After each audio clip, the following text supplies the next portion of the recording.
Are they relaxing and comforting, or are they restraining and dangerous?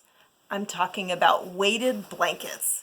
Are they what the hype has said that they are? Are they helpful for things like restless leg and anxiety, calming people down and giving them better sleep? Or are they something that is just a lot of hype and trendy and they aren't really worth anything? And how safe are weighted blankets for seniors? Are they actually a restraint? Is it something that grandma could suffocate under? We don't want to have that. So we're going to do a deep dive into weighted blankets to see how good they really are.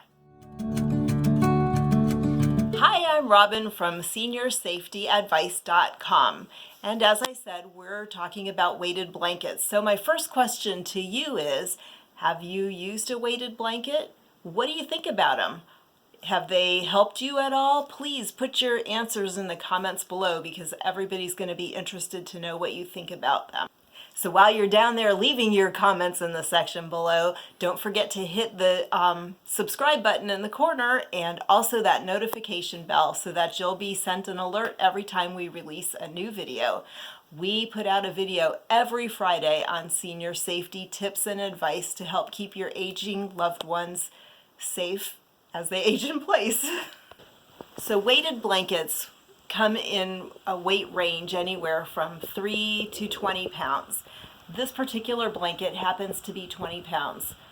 I bought it because my husband has periodic limb movement disorder when he sleeps at night, and I was hoping that maybe this would help him. So it's a little heavier than I would get for myself, but the 20 pounds again was for him. For me, right now, I find it difficult to move it around. It's not like I'm weak, but 20 pounds is a lot. You can't just fluff it out like you can a regular blanket. So that's something to keep in mind if you're purchasing a weighted blanket for a frail senior. So weighted blankets are filled with either glass or plastic beads or pellets. You want to get a weighted blanket it's got like little compartments on the inside if you feel it. You can't see it on here, but it's that way the pellets don't shift around when you're sleeping. So the theory behind weighted blankets is that they work to help calm down the autonomic nervous system, kind of like what a hug does. So the idea is like a thunder shirt for a dog that can help to calm them down in a storm or with fireworks.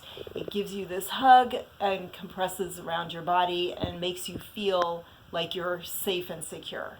Weighted blankets can be used for things like insomnia, for restless leg syndrome, for people who have a nighttime anxiety. They sometimes have a use in people who have Parkinson's because of the fact that Parkinson's patients can have anxiety. They may have a little use for people who have arthritis, although the jury is out on that one.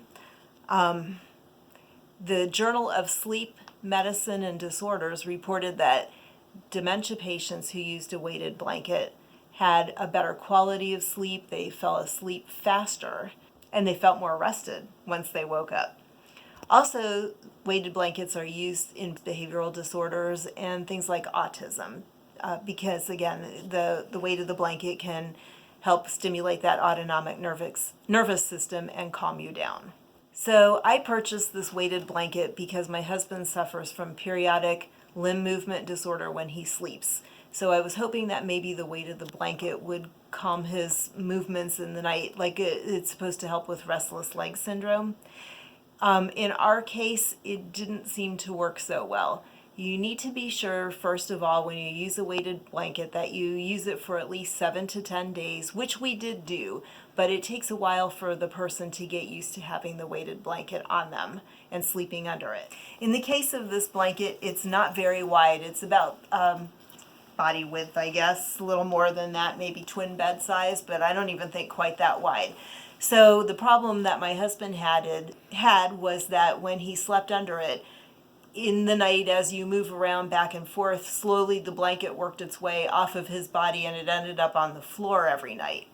So we switched the blanket around, and instead of using it long ways on his body, we put it across the foot of the bed widthwise so it was across my legs and also his legs, thinking because at least the weight of it would be on his legs and maybe that would also help him.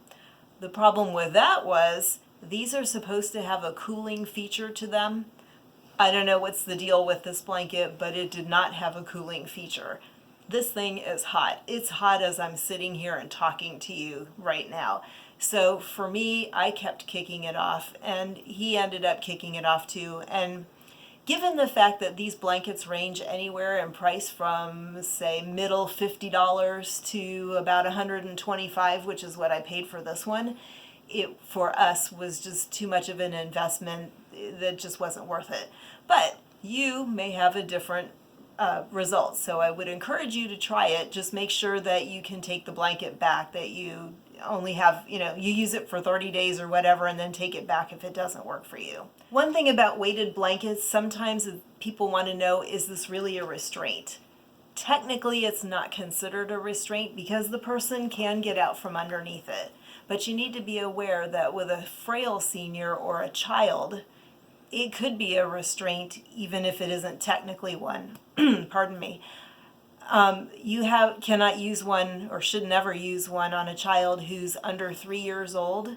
There have been reports of deaths with weighted blankets in children under age 3. The same thing, in my opinion, goes for a frail senior.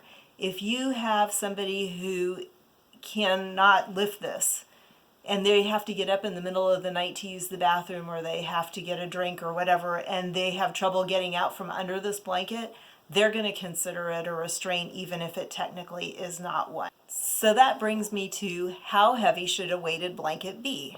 Experts recommend that it should be about 10% of the person's body weight to be right for that person. So in other words, sorry, told you it was hot.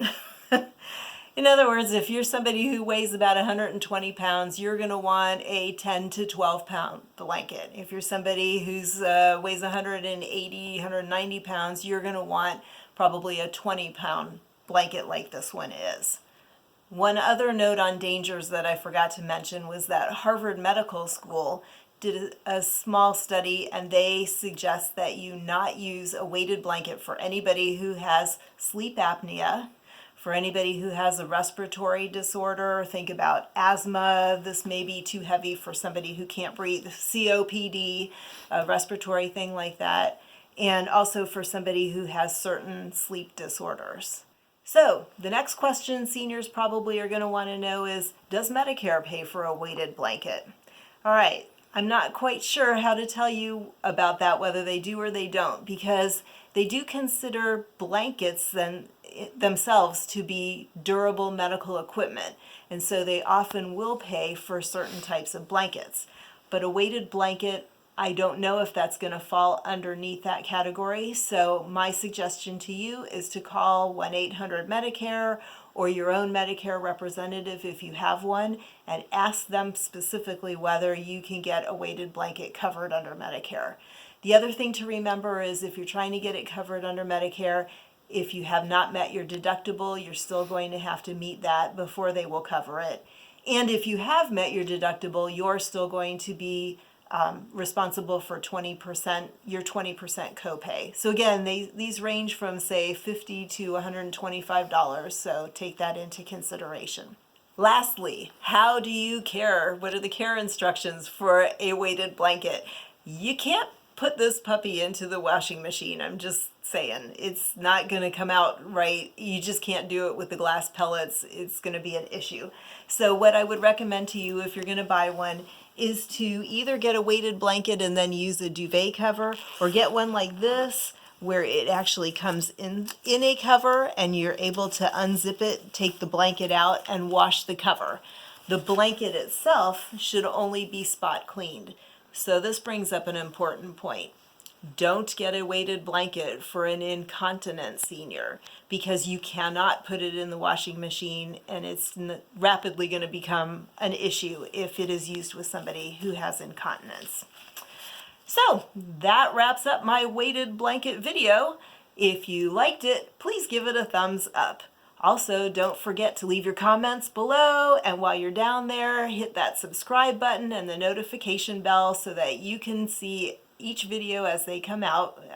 We at seniorsafetyadvice.com, we release a video every Friday. We want to make sure that you and your senior loved ones know all you can about aging in place safely. Thanks for watching. Bye. See you in the next video.